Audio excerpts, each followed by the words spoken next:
Salut les amis, on se retrouve aujourd'hui dans la séance apprentissage de la jambe isolée. Et donc là, on est sur le premier exercice qui se déroule à pied. Donc vous voyez, j'ai les deux rênes dans la main gauche et avec la main droite, avec l'étrier et le stick, j'appuie sur, donc à l'emplacement où il devrait y avoir la jambe isolée pour vérifier que mon cheval comprend bien l'action de la jambe isolée. Donc j'ai fait des coupures pour qu'on voit bien, parce qu'il y a des moments où on ne voit pas bien. Donc voilà, j'agis en fait comme si l'étrier c'était la jambe contre la peau du cheval pour voir si la réponse qu'il donne c'est bien déplacer les hanches. Je tiens mes deux rênes dans la main gauche, si jamais il avance ça me permettra de l'arrêter. Et le but étant qu'il déplace les hanches. S'il ne comprenait pas mon action d'étrier, je peux renforcer en tapotant avec le stick sur la cuisse. Pour qu'il comprenne mieux l'indication. Donc évidemment à faire ça des deux côtés. Donc on va voir avec lui qu'il y a vraiment une grosse différence entre côté droit et côté gauche. Donc là de ce côté-là, il est plus sensible à la jambe, mais il avance. Donc du coup, j'ai besoin de mes deux rênes pour l'arrêter. Et évidemment, là, on n'est plus du tout dans le bon sens, donc je vais le remettre dans l'autre sens. Pour que vous puissiez bien voir mes actions avec l'étrier. Donc ça, c'est vraiment idéal pour les jeunes chevaux. Donc là, je vous ai fait ça pour vous montrer avec Garnet, du coup, comment faire. Mais Garnet connaît déjà la jambe isolée normalement. C'est un petit peu, la sensation est un petit peu différente, on va dire, entre ça et la jambe isolée. Donc pour un cheval qui sait déjà le faire, ça n'a pas d'intérêt. Mais pour un cheval qui ne connaît pas du tout, par contre, c'est assez proche. Et ça va l'aider à mieux comprendre, une fois que vous serez à cheval, l'action de la jambe isolée. Voilà, et on voit que si je reviens sur ce côté-là, ça met beaucoup plus de temps à répondre.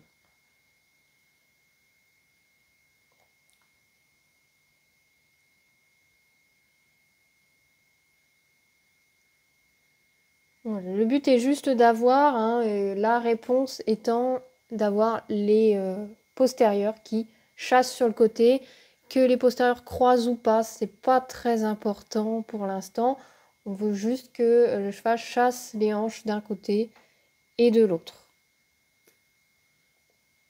sans bouger les antérieurs. Donc là, il bouge les antérieurs, donc ça va pas, il faut que je l'arrête avec la main droite. Voilà. Et quand c'est bon, naturellement, le cheval s'éloigne et du coup, je cesse de le suivre et du coup, le contact avec l'étrier s'arrête. Et c'est là que le cheval apprend qu'il a bien fait.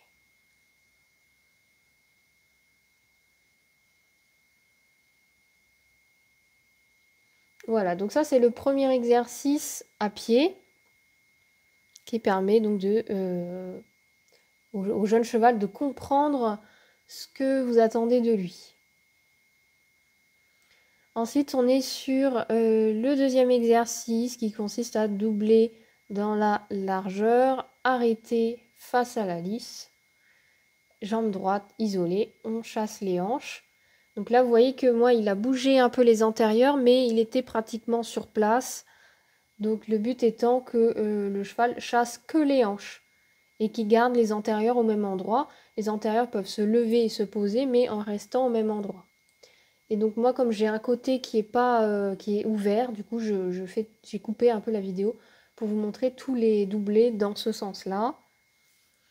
Parce que la barrière donc empêche le cheval. Voilà, vous voyez là, il a voulu avancer, donc je l'ai arrêté dans le mouvement. Donc ce qui est difficile ici, c'est qu'il faut garder la jambe isolée jusqu'à ce que le cheval chasse les hanches. Et en même temps, il faut contrôler les antérieurs. Donc si vous voyez les antérieurs avancer, il faut arrêter le cheval pour arrêter les antérieurs. Dès que les antérieurs s'arrêtent, vous arrêtez les actions de main. Hop, là je l'arrête et je relâche. Et je l'arrête et je relâche. Voilà. Et en même temps, je fais la jambe isolée. Donc ça, c'est assez... ça demande un peu de compétence, on va dire, pour le cavalier, pour pouvoir être capable de faire ça en même temps. C'est pour ça qu'au début, vous pouvez passer du temps sur la phase d'arrêt. Vous pouvez même éventuellement faire ça. Donc là, on voit, je me suis arrêtée avant la barrière. Voilà. Et il a un peu avancé les antérieurs, mais vraiment très peu. Qu'il avance les antérieurs de 20 cm, ça ne me dérange pas, mais qu'il ne parte pas sur la piste. Voilà. Et donc là, on est sur la deuxième variante que je viens de faire, qui est que je mets la jambe isolée 3 mètres avant la piste pour que le cheval commence à chasser les hanches au pas. Donc je ne vais pas arrêter et chasser les hanches. Là, je positionne ma jambe. Déjà, le cheval chasse les hanches. Et s'il ne le fait pas, je l'arrête pour qu'il le fasse dans la piste.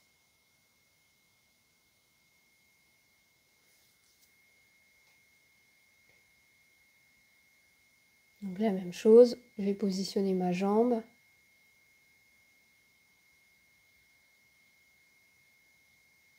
Voilà, et je le ralentis en même temps. Et voilà, et dès qu'il est dans l'axe de la piste, je le laisse repartir. Le départ au trot, c'est possible hein, si vous êtes à l'aise. Sinon, c'est pas grave. De toute façon, ça fera l'objet d'une autre séance. Moi, j'ai fait ça pour gagner un peu du temps.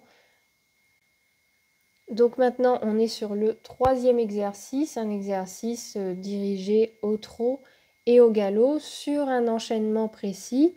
Donc l'enchaînement commence par une diagonale au trot. À la fin de la diagonale, je fais un départ au galop, cercle au galop. Donc bien dirigé. Si vous pouvez incurver, c'est un plus, mais c'est pas forcément obligatoire. Ce qui compte, c'est de pouvoir diriger, commencer à diriger un peu au galop. Et ensuite, je vais prendre la diagonale. Et au début de la diagonale, je repasse au trot, trot assis. Et mon trot doit être suffisamment confortable pour que je puisse rester assise sur ma diagonale. Fin de diagonale, départ au galop. Voilà. Et donc là, le tracé, je rentre dans le coin. Ensuite, je suis sur le cercle au galop, donc je ne rentre pas dans le coin pour faire mon cercle.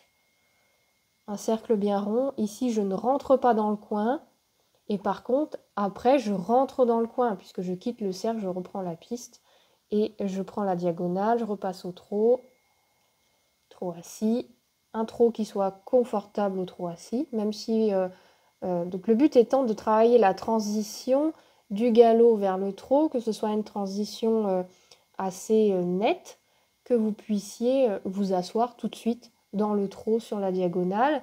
C'est important pour pouvoir être suffisamment confortable pour placer les aides du départ au galop, pour préparer le prochain départ au galop. Donc du coup, il faut que votre transition soit de qualité pour que le cheval revienne tout de suite dans un trot en équilibre, pas dans un trot précipité ou à la limite du galop, pour pouvoir ensuite être prêt pour redemander le galop sur l'autre pied. Et évidemment, hein, au plus vous êtes à l'aise avec ça, au plus vous pourrez ensuite rapprocher les départs au galop, donc transition au trot, départ au galop, jusqu'à avoir 2 ou 3 foulées. Voilà, donc là je refais un cercle parce qu'il y a eu un bruit et mon cheval a eu un peu peur, là il est déconcentré. Donc voilà, c'était la vidéo démonstration de la séance pour l'apprentissage de la jambe isolée. Si vous avez des questions, n'hésitez pas à les poser et je vous dis à bientôt. Ciao ciao.